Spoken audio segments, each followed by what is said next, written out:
The Israeli military claims it's assassinated a senior Hezbollah commander in an attack on Beirut's southern suburbs. Prime Minister Benjamin Netanyahu says he approved the airstrike targeting Malek Balou, a fighter with the group's Radwan Force. It's the first time the Israeli military struck the Beirut suburbs since a US-brokered ceasefire was agreed in April. Hezbollah has yet to confirm the assassination. For more, we're going now to Obaida Hitto, who joins us live from Tyre in southern Lebanon. Can you tell us more, Obaida, about the latest attacks in the southern suburbs? Yeah, this attack happened around 90 minutes ago, 7:45 in local time. Around that time, there was a general calm across the country in general. In the southern suburbs, there has been a cautious calm since the start of the ceasefire. This is the first strike on the southern suburbs since April 9th. There was a sort of untold or unspoken agreement that Beirut would not be targeted during the ceasefire, while Israel reserved the right to target any other places that they said were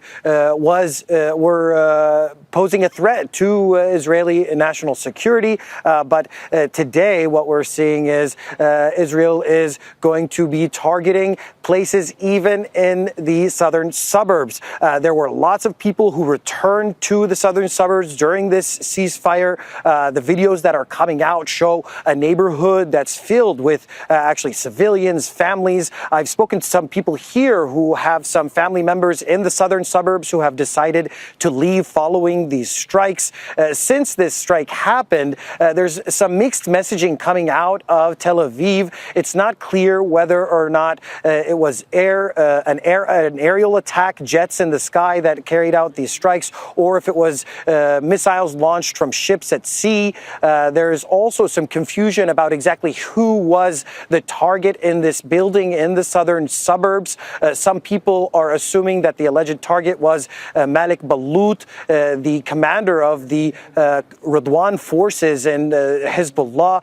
This is a kind of elite group of fighters that are part of the Hezbollah group here in Lebanon that have been at the forefront of the fight against Israel. They've been responsible for developing weapons and launching rockets and missiles, as well as developing this drone program that has been causing Israel a lot of trouble over the last several days. It's not confirmed yet. Hezbollah released its own statement saying that a high-level commander was targeted. It's not clear whether or not they were killed along with any other members of the Radwan Force leadership or Hezbollah's leadership. But what we do know is that this was a surprise for most people here in Lebanon, because since the ceasefire went into effect, it seemed like the southern suburbs were not going to be targeted. But we've heard now, since this strike happened, from multiple Israeli sources saying that Israel was going to be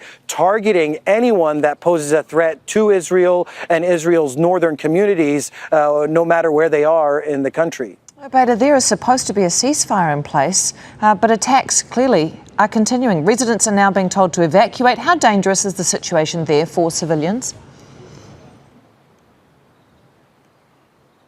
I think that the situation is getting more and more dangerous as every hour goes by, because it's these kinds of situations that cause panic, that cause fear. There's already people fleeing the southern suburbs. Local reports indicating that people have started to leave their homes in the southern suburbs. Following strikes today in southern Lebanon, there were several towns and villages that were warned in these very auspicious warnings that are released by Israeli officials on social media, warning people that their towns or villages are going to be attacked.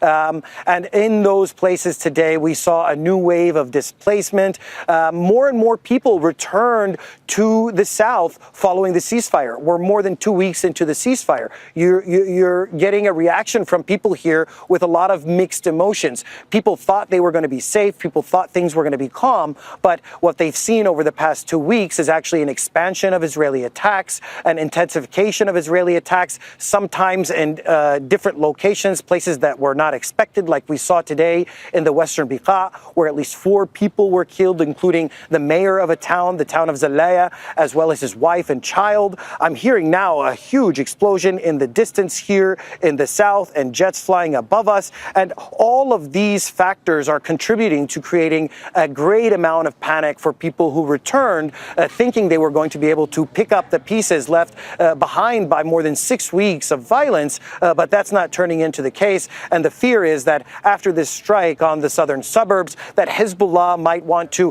also react and carry out its own strikes, which might trigger another reaction, a violent reaction from Israel. So this cycle of violence continues to snowball and get bigger and bigger, which is going to have a very horrific impact on the civilians who just want to get on with their lives. Indeed. Obaida Hitto joining us from Tyre in Lebanon with the latest. Thank you.